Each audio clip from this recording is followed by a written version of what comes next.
નમસ્કાર, આપ જોઈ રહ્યા છો દે ધનાધન આઈપીએલ ને હું છું જય શર્મા।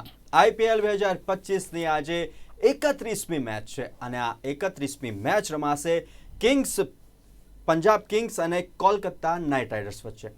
આજે આ મેચ છે એ ખૂબ જ રોમાંચક થવાની છે, કેમ કે જો બંને ટીમની વાત કરીએ તો હાર અને જીત એ ખૂબ જ મહત્વની છે આ મેચ માટે। બંને ટીમો આમ તો સરખી જ જોવા મળી રહી છે, પોઈન્ટ ટેબલ ઉપર એક બાદ એક જ બંને ટીમો છે। સાથે જ જો આજે વાત કરીએ તો શ્રેયસ વર્સિસ અજિંક્ય જોવા મળશે અને આજે મેચ કેવી રહેશે, બંને ટીમો જે પોઈન્ટ ટેબલ છે તેની ઉપર એક અને બીજી આગળ પાછળ છે અને આ મેચ જીતવાથી પોઈન્ટ ટેબલ ઉપર શું ફરક પડશે, આ તમામ મુદ્દા પર વાત કરીશું જાણીતા સ્પોર્ટ્સ એક્સપર્ટ અશોક મિસ્ત્રી પાસે। અશોકભાઈ, આપનું સ્વાગત છે। Thank you so much. Ashokbhai, આપણે આ મેચની ચર્ચાની શરૂઆત કરીએ તે પહેલા જોઈએ એક ખાસ રિપોર્ટ।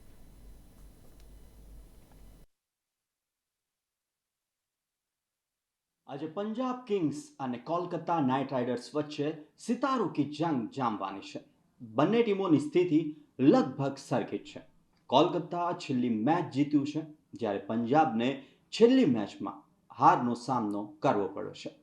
પંજાબની ટીમમાં પ્રભ સિમરન, પ્રિયાંશ આર્યા, શ્રેયસ આયર, નેહલ વાઢેરા, શશાંક સિંહ તથા મેક્સવેલ અને સ્ટોઇનિસ જેવા બેટર્સ છે।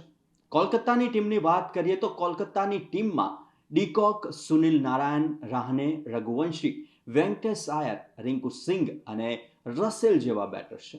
તો બંને ટીમોની બોલિંગ લાઇનઅપમાં કોલકાતા પાસે વરુણ ચક્રવર્તી ઉપરાંત વૈભવ, હર્ષિત અને મોઇન અલી જેવા બોલર્સ છે, જ્યારે પંજાબમાં અર્શદીપ, યશ ઠાકુર ઉપરાંત ચહલ જેવા અનુભવી બોલર્સ છે। બંને ટીમો પોઈન્ટ ટેબલ પર 5મા અને 6ઠ્ઠા ક્રમે છે, જ્યારે બંને વચ્ચે એક જોરદાર મેચની સંભાવનાઓ જોવા મળી રહી છે।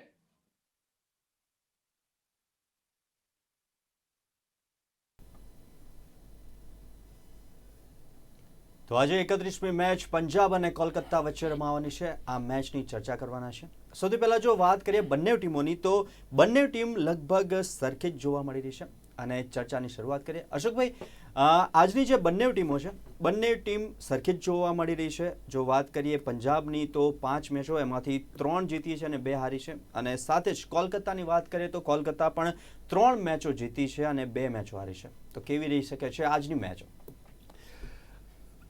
આજની મેચ એક ઐતિહાસિક મેચ છે। જે ટીમને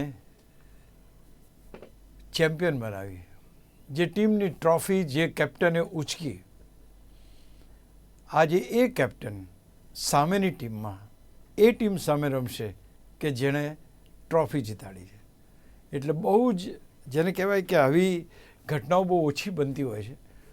ગત વર્ષની champion team Calcutta Knight riders, એના કેપ્ટન શ્રેયસ અય્યરે ગયા વખતે ટ્રોફી ઉચકી વિજેતા તરીકે, બધાએ ખભે બેસાડીને ફેરવ્યા કારણ કે જીત બહુ મોટી હતી। આજે એ જ ખેલાડી એ ટીમમાં નથી, પણ સામેની ટીમમાં એ ટીમ સામે રમશે કે જે ટીમને એણે તૈયાર કરી છે, જે ટીમને એણે જીતાડી છે, જે ટીમને એણે ચેમ્પિયન બનાવી છે અને જેની સાથે ખભે ખભા મિલાવીને આ ખેલાડી રમ્યો છે એઝ અ કેપ્ટન। એટલે આમ જોવા જઈએ તો એક ઇમોશનલ ઘડી કહેવાય કે તમે આજે એવી ટીમના કેપ્ટન, એવી ટીમ સામે રમવાનું છે કે જેના કેપ્ટન તમે પોતે જ હતા। એના ફાયદા ગેરફાયદા ઘણા બધા છે, કારણ કે ફાયદા એ છે કે એની સ્ટ્રેન્થ શું છે, એની વીકનેસીસ શું છે, કઈ રીતે ખેલાડી રમે છે, કોની કઈ રીતે પેટર્ન ઓફ પ્લેઇંગ છે એ ખ્યાલ આવી જાય। એ શ્રેયસ અય્યર બહુ નજીકથી જાણે છે કે કલકત્તાના કયા બેટર્સને આઉટ કરવા માટે કઈ રણનીતિ, કયા સમયે, કયા બોલર પાસેથી મારે અપનાવવી।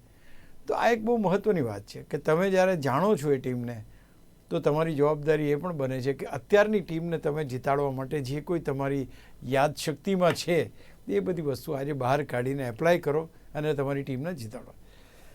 Calcutta Knight Riders on the other hand champion team છે, આપણે જાણીએ છીએ ગયા વખતની ચેમ્પિયન ટીમ છે, ખેલાડીઓ બદલાયા નથી। એટલે ઘણા 6 જ જણા રિટેન કર્યા હતા, બાકીના બદલાયા છે, મોટાભાગે ખેલાડીઓ એના જ રહ્યા, બહુ ખાસ કોઈ ફેર પડ્યો નથી। શ્રેયસ અય્યરની જગ્યાએ અજિંક્ય રાણે આવ્યા, એ પણ ટેસ્ટ મેચના બહુ જોરદાર ખેલાડી અને આમે આઈપીએલમાં પણ સારું પ્રદર્શન કરી રહ્યા છે। He is taking the team to the other heights, પોતે એટલું જબરજસ્ત રમી રહ્યા છે આજકાલ। એની પાસે ટીમ છે, ચેમ્પિયન ટીમ. ડીકોક છે એની પાસે, એમની પાસે સુનિલ નારાયણ છે, એમની પાસે વેંકટેશ આયર છે, એમની પાસે રિંકુ સિંઘ છે, એમની પાસે હર્ષિત રાણા છે, એમની પાસે ચક્રવર્તી છે. તો દરેકે દરેક હથિયારો, સાધન સામગ્રી જે છે એ ઇન્ગ્રેડિયન્ટ બધા અત્યારે કલકત્તા પાસે છે, પણ એનો સુકાની બીજાનો થઈ ગયો છે. તો આ પરિસ્થિતિમાં આજની મેચ જ્યારે રમાવાની હોય ત્યારે બે વસ્તુ બનશે. એક તો શ્રેયસ આયરને ખબર છે એટલે એ બધી વસ્તુ એપ્લાય કરીને કલકત્તાને જલ્દી આઉટ કરવાની કોશિશ કરશે. બીજી તરફ પંજાબની ટીમ જો કોઈની આજુબાજુ ફરી રહ્યો તો એ છે શ્રેયસ આયરની. શ્રેયસ આયર એમનો હાઈએસ્ટ સ્કોરર છે. શ્રેયસ આયર જ પંજાબનો ભરોસો છે. બાકી ખેલાડીઓ છે, પણ જ્યારે રન શ્રેયસ આયરને બને તો ટીમ જીતે છે. તો આટલા બધા ખેલાડીઓ જે કલકત્તા નાઇટ રાઇડર્સના છે એ તમામે તમામ બોલર્સને એ ખબર છે કે શ્રેયસ આયર કેવી રીતે આઉટ થાય છે. નેટ પ્રેક્ટિસમાં જેના સાથે કલાકોના કલાકો પ્રેક્ટિસ કરી હોય એટલે એની નબળાઈઓ, એની પગની મૂવમેન્ટ, એના શોટ્સની તાસીર, કઈ રીતે ફ્રન્ટ ફૂટ ઉપર જાય છે અથવા તો ક્યાં રમે છે, કયા એરિયામાં સૌથી કમ્ફર્ટ ઝોનમાં હોય છે, તો આ બધી વસ્તુની અહીંયા આગળ કરે. એટલે પંજાબ માટે થોડુંક બેકફૂટ ઉપર જવા જેવું છે. પણ એક બીજી વસ્તુ સેટિસ્ફાઈંગ એ છે, ભલે પંજાબ એ મેચ હારી ગઈ હતી, તમને આપણે બધાને ખ્યાલ છે કે 243-44 કંઈ રન કર્યા હતા અને ત્યાર પછી હૈદરાબાદની ટીમ ફરી વળી અને ઓવર બાકી હતી ને એ લોકો જીતી ગયા. એટલું જેને કહેવાય કે એક શોકિંગ ડિફીટ જે છે, શોકિંગ ડિફીટ એમને મળ્યો હતો. એટલે હવે આ ટીમ પાસે બેટિંગ ક્ષમતા છે. ટીમ 200+ સ્કોર કરે છે તો ડેફિનેટલી પ્રેશરમાં લઈ શકે છે સામેની ટીમને, અને સામેની ટીમ જો 200 કરે તો આ ટીમ પ્રેશરમાં આવે છે. તો બંને જણાની સ્થિતિ જ્યારે સરખી હોય ત્યારે બંને ટીમમાં વિસ્ફોટક બેટ્સમેનો કરતાં મારી દ્રષ્ટિએ કલકત્તામાં વધારે વિસ્ફોટક બેટ્સમેનો છે. એ પરિસ્થિતિમાં આ બંને ટીમોનો મુકાબલો જોવા, બંને ફિલ્મ લાઇન સાથે સંકળાયેલી ટીમો છે બંને. એક બાજુ એક હિરોઈન છે જાણીતી, એક બાજુ એક હીરો છે. તો જ્યાં જોવા જઈએ ઝાકઝમાળ જોવા મળશે આજે. આ બંને એના માલિકો કદાચ જોવા મળી શકે. અને બીજું કે બંને ટીમો વચ્ચેનો એવો જ મુકાબલો છે. એટલે હું માનું છું કે રોમાંચ રહેશે, મજા રહેશે, મોટો સ્કોર જોવા મળશે. મુલ્લનપુરમાં મેચ રમવાની છે, ત્યાં આગળ 200+ સ્કોર થાય છે. તો એવરીથિંગ પુટ ટુગેધર તમને એક રોમાંચક મેચ જોવા મળી શકે છે.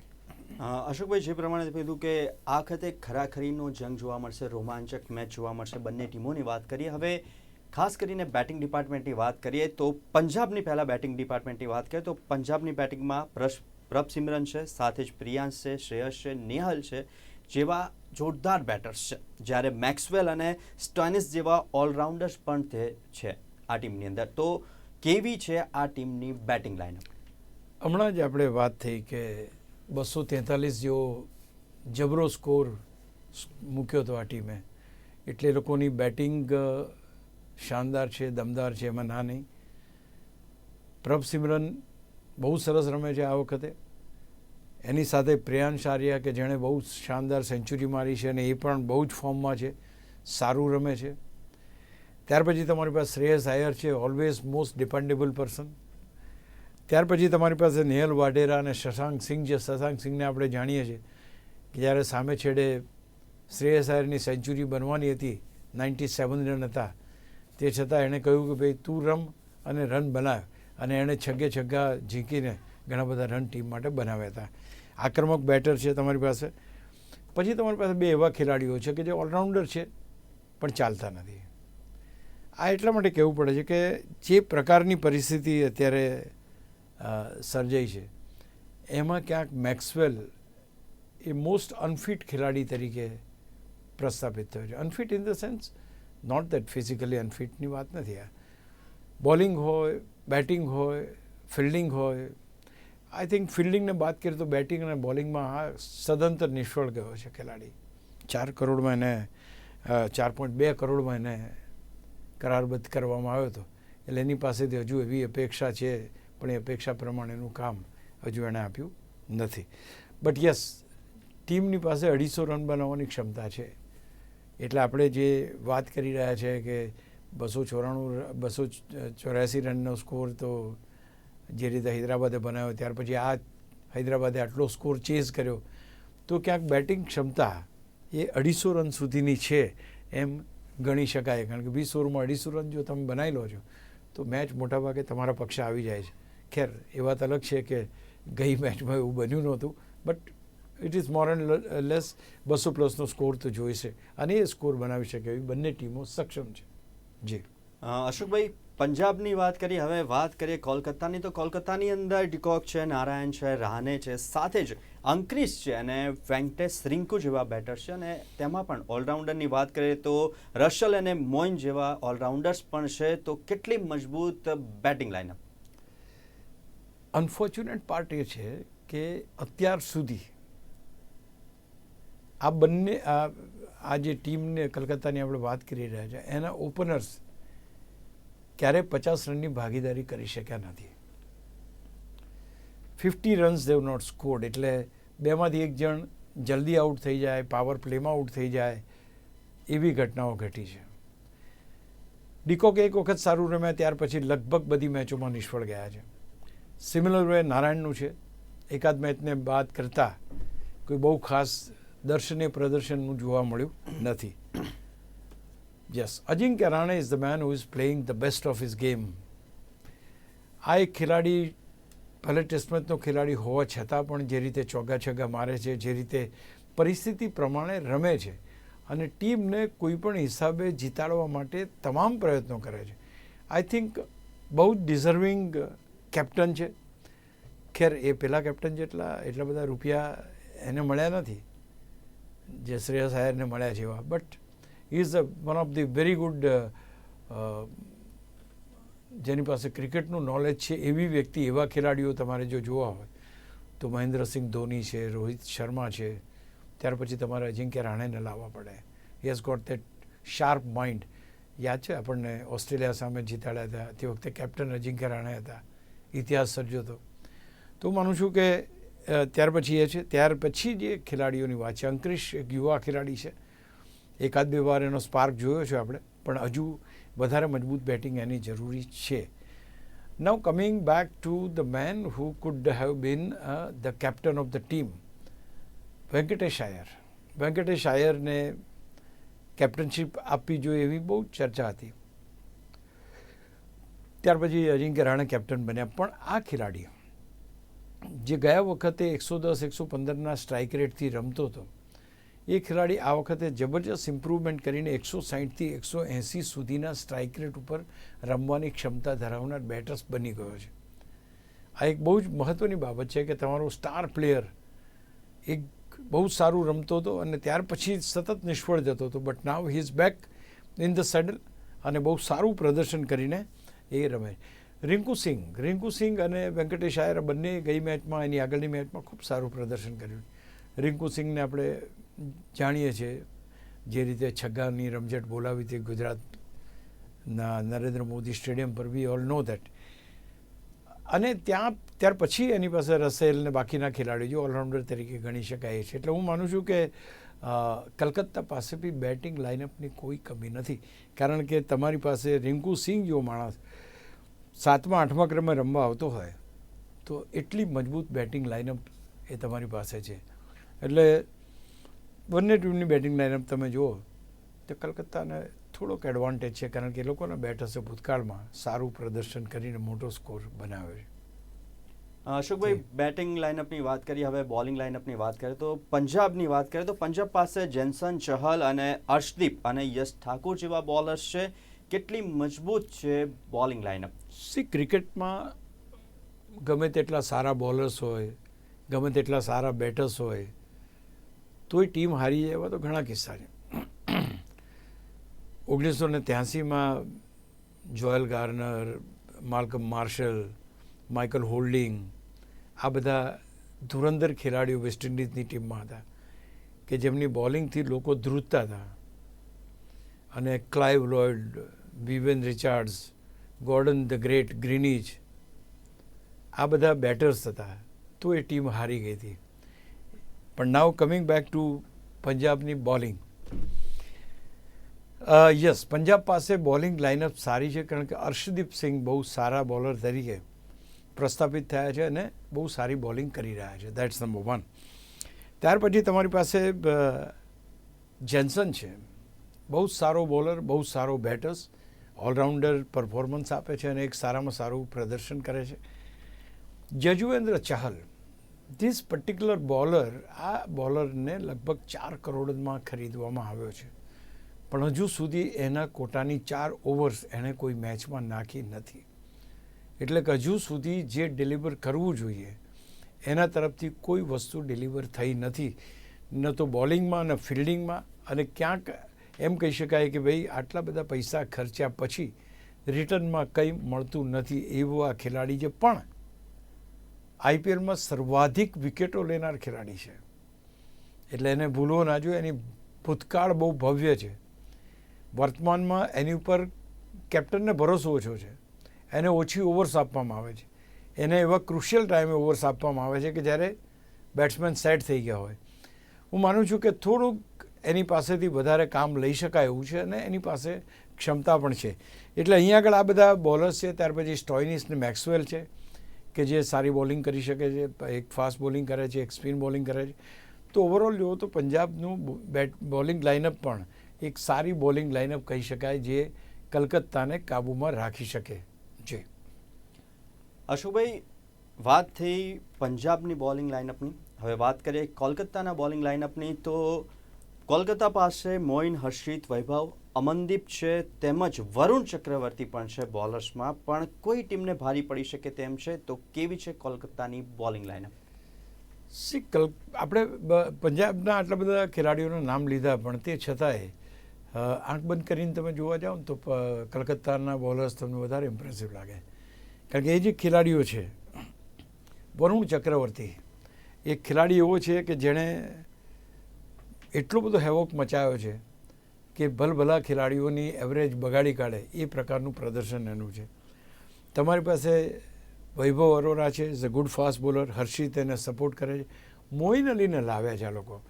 મોઇન અલીને લાવીને એમણે બેટિંગ અને બોલિંગ બંને સ્ટ્રેન્થન કરી છે. Is a very good bowler. Ramandeep છે અને રસેલ છે. Russell has got a different style of bowling. Wicket taking bowler તરીકે એની ગણના થાય. વરુણ ચક્રવર્તી ખતરનાક બોલર તરીકે એની ગણના થાય. અને એનાથી પણ વિશેષ સુનિલ નારાયણ, કે જેની બોલિંગ આજ સુધી કોઈ સમજી શક્યું નથી. એટલે રહસ્યમય બોલર તરીકે જો તમારે કોઈને ગણવા હોય તો એ તમારે વરુણ ચક્રવર્તીને ગણવા પડે અને સુનિલ નારાયણને ગણવા પડે. કારણ કે સુનિલ નારાયણની બોલિંગ એક્શન એટલી બધી છેતરામણી છે કે ભલભલા બેટ્સમેનોને એમણે માત કર્યા છે. અને ત્યાર પછી આવે છે Russell. Now Russell has got some different type of bowling. એની જે બોલિંગ છે એનું પિચિંગ પરફેક્ટ હોય છે. He doesn't have that much speed, but he has got a very good pitching which creates problems for the batsmen. હવે અહીંયા એક વસ્તુ બીજી મહત્ત્વની છે. જ્યારે તમારી પાસે કોઈ જોડી જામી ગઈ હોય તે વખતે કેપ્ટન આંખ બંધ કરીને બોલ જેને હાથમાં થમાવી દે એ ખેલાડી રસેલ છે. ઓલવેઝ તમને વિકેટ લઈને આપે. એની પાસે બહુ અલગ જ પ્રકારની આખી સ્ટાઇલ ઓફ પ્લેઇંગ જ અલગ છે. એ તમને વિકેટ અપાવે છે. તો ક્યાંક ને ક્યાંક આ એક બહુ મહત્ત્વની વાત છે કે જ્યારે ભીડ પડે તો તમારી પાસે જ્યારે કેપ્ટન આવે તો તમે ડિલિવર કરો. આનાથી ઉત્તમ કામ બીજું શું હોઈ શકે? બંને સ્પિનરોની વાત કરીએ તો આ સ્પિનરોએ બંને મળીને રન જે આપ્યા છે બહુ જ ઓછા, 7-8 રન પ્રતિ ઓવર, 6-7 રન પ્રતિ ઓવર આપ્યા છે અને સૌથી મેક્સિમમ ઓવર્સ એમણે નાખી છે. એટલે આ બંને ખેલાડીઓ સ્પિન ડિપાર્ટમેન્ટમાં તમે 1 ઓવર રમીને જુઓ, 2 ઓવર રમીને જુઓ, ત્યાર પછી તો તમે બેટ ઉગામો ને, પણ 8 ઓવર સુધી તમે કેવી રીતના કરી શકો? તમારે 8 ઓવર સાચવીને રમવાની છે. એટલા માટે ક્યાંક ઇનડાયરેક્ટલી ઓર ડાયરેક્ટલી કલકત્તાનો બોલિંગ પાવર એ પંજાબ કરતો થોડા ચડિયાતો દેખાય છે. કારણ કે આ બાજુ ખેલાડીઓ છે કે જેમના રેકોર્ડ છે. વરુણ ચક્રવર્તીએ તરખાટ મચાવ્યો છે, સુનિલ નારાયણે તરખાટ મચાવ્યો છે, રસેલ બહુ જબરજસ્ત ખેલ રમી રહ્યો છે. તો હું માનું છું કે આ બધાને કારણે કલકત્તાને થોડોક અપર હેન્ડ ચોક્કસ મળે છે. અશોકભાઈ, આપણે બેટિંગ લાઇનઅપની વાત કરી, બોલિંગ લાઇનઅપની વાત કરીએ, પરંતુ ઓલરાઉન્ડર બંને ટીમોના ઓલરાઉન્ડરની વાત કરવી છે. 4 ઓલરાઉન્ડર્સ છે કોલકાતાની અંદર, રસેલ અને નારાયણ. જ્યારે પંજાબની વાત કરીએ તો પંજાબની અંદર છે સ્ટોઇનિસ અને મેક્સવેલ. પણ હજુ પણ આ ઓલરાઉન્ડર ફોર્મમાં જોવા નથી મળી રહ્યા. હવે તો બીજો રાઉન્ડ શરૂ થઈ ગયો છે અને તેની તૈયારીઓ થઈ રહી છે, ત્યારે આ ખેલાડીઓમાં કેટલો દમ છે? ટીમમાં છે, મોટી રકમ આપી છે, મોટી રકમ આપીને ખરીદ્યા છે, એટલે દમ તો છે. દમ વિના તો એમને ટીમમાં લેવામાં આવ્યા નથી. મેક્સવેલ જે રીતે આપણી સામે રમ્યો તો વર્લ્ડ કપની અંદર એ આપણને બધાને યાદ છે. આઈપીએલના મહત્ત્વના ખેલાડી અથવા તો આઈપીએલ શરૂ થઈ એના શ્રી ગણેશ કરનાર ખેલાડીઓમાં જો કોઈ ગણના થતી હોય તો એ મહેન્દ્રસિંહ ધોની, મેક્સવેલ, આ બધા ખેલાડીઓ થાય છે. બહુ જૂના, બહુ અનુભવી, બહુ જ મેચો જીતાડી છે ભૂતકાળમાં મેક્સવેલની વાત કરીએ તો. અને he is one of the premier ખેલાડી જેને કહેવાય એવો ખેલાડી છે. અનફોર્ચ્યુનેટ પાર્ટ એ છે કે અત્યારે એ ચાલતો નથી, નથી બોલિંગમાં, નથી બેટિંગમાં, અને ક્યાંક ને ક્યાંક એ ટીમ પર એક ભાર બની ગયો હોય એ પરિસ્થિતિ જોવા મળી છે અત્યાર સુધીની મેચોમાં. સ્ટોઇનિસ ધ સિમિલર વે. ગયા વખતે નો ડાઉટ સ્ટોઇનિસે થોડું સારો દેખાવ કર્યો હતો, but otherwise Stoinis is another man કે જેની પાસે ક્ષમતા છે પણ એવું પ્રદર્શન થતું નથી. એટલે અહીંયા આ બંને ખેલાડીઓની વાત કરીએ આપણે તો બંનેમાં દમ છે, બંને જોરદાર છે, બંને ખતરનાક ખેલાડી છે, પણ હજુ સુધી એની એક ખતરનાક બેટિંગ કે એવી ખતરનાક બોલિંગ જોવા મળી નથી. Now coming back to this side, કલકત્તાના ઓલરાઉન્ડર્સની તમે વાત કરી તો એક તો રસેલની વાત કરી તમે, બીજી નારાયણની વાત કરી. Narayan has been successful in is batting. એને ઓપનિંગ બેટ્સમેન જ્યારથી બનાવવામાં આવ્યો છે ત્યારથી શરૂઆતની ઓવર્સમાં આવવાનું, છગ્ગા મારવાના, વાગે તો ઠીક છે, ના વાગે તો કોઈ જવાબદારી નહીં, એ પ્રકારની રમત. પણ મોટા ભાગની મેચોમાં બેટ્સમેન મીન્સ કે કોઈ બેટ્સમેન ડરતો હોય તો એ રસેલથી છે, અને કોઈ બોલર જો ડરતો હોય તો એ રસેલથી છે શરૂઆતની ઓવરોમાં. કારણ કે એ છગ્ગા જ્યારે મારે છે તો એના ફેસ ઉપર કોઈ હાવભાવ નથી હોતા, કોઈ હાવભાવ જ નહીં. એને છગ્ગો માર્યો હોય તો એના ફેસ ઉપર કોઈ હાવભાવ ચેન્જ ના થાય, ચોગ્ગો મારે તોય કશું નહીં. તો હું માનું છું કે એક માત્ર ને માત્ર cricket, bowling, batting, fielding, bowling, batting, main તો બોલિંગ અને બેટિંગ, એની અંદર રચ્યા પચ્યા રહેવાનું. So this West Indians players have got that એમાં એક ગુણ છે કે they always deliver. They are just for the sake of cricket. તમે દુનિયાની જેટલી પણ લીગ ટુર્નામેન્ટ્સ રમાય છે એમાં સૌથી હાઈએસ્ટ જો કોઈ વેચાતું હોય તો એ આ ખેલાડીઓ છે, એ વેસ્ટ ઇન્ડિઝના ખેલાડી, because they always have that power, they always have that ability. અને બીજું કે આ બધી મેચો માટે, લીગ મેચો માટે વેસ્ટ ઇન્ડિઝના ખેલાડી રમે છે. ઘણા એવા કિસ્સા છે કે જ્યારે દેશ માટે રમવાનું તો એમણે ના પાડી દીધી, એવા પણ કિસ્સા છે. એટલે આ પ્રકારના જ્યારે ઓલરાઉન્ડર તમારી પાસે હોય તો એક એસેટ છે. એટલે અહીંયા આગળ પણ ફરી કહેવાનું મન થાય છે, મેક્સવેલ અને સ્ટોઇનિસ સારા ખેલાડી, પણ તે છતાંય આ બાજુ જો તમે આ બે ખેલાડીની વાત કરો કે દરેક રસેલ અને નારાયણ તો દરેક મેચમાં ડિલિવર કરે એવા જબરજસ્ત ખેલાડીઓ. અશોકભાઈ, આજે મેચ 31મી મેચ છે અને પંજાબ અને કોલકાતા વચ્ચે આ મેચ રમાવાની છે. બંને ટીમો વિશે વાત કરી, સાથે જ બેટિંગ લાઇનઅપની વાત કરી, બોલિંગ લાઇનઅપની વાત કરી. જો પંજાબ અને કોલકાતાની વાત કરીએ તો બેટિંગ પંજાબની જાનદાર અને શાનદાર છે, 250 પ્લસ સ્કોર બનાવવાની કેપેસિટી છે. તો સામે કોલકાતાની વાત કરીએ તો ઓપનર્સ છે તે 50 રનની ભાગીદારી પણ હજુ સુધી કરી શક્યા નથી. જો બોલિંગની વાત કરીએ તો પંજાબની બોલિંગ લાઇનઅપ ખૂબ જ સારી છે અને કોલકાતાને કાબૂમાં લઈ શકે તેમ છે. તો કોલકાતાની બોલિંગની વાત કરીએ તો પાવર છે, પ્લસ છે, પરંતુ પંજાબ કરતાં ક્યાંક હજુ પણ તે સ્લો જોવા મળી રહી છે. આજની મેચ વિશે ચર્ચા કરવા માટે અશોકભાઈ અમારી સાથે જોડાયા તે બદલ ખૂબ ખૂબ આભાર. Thank you.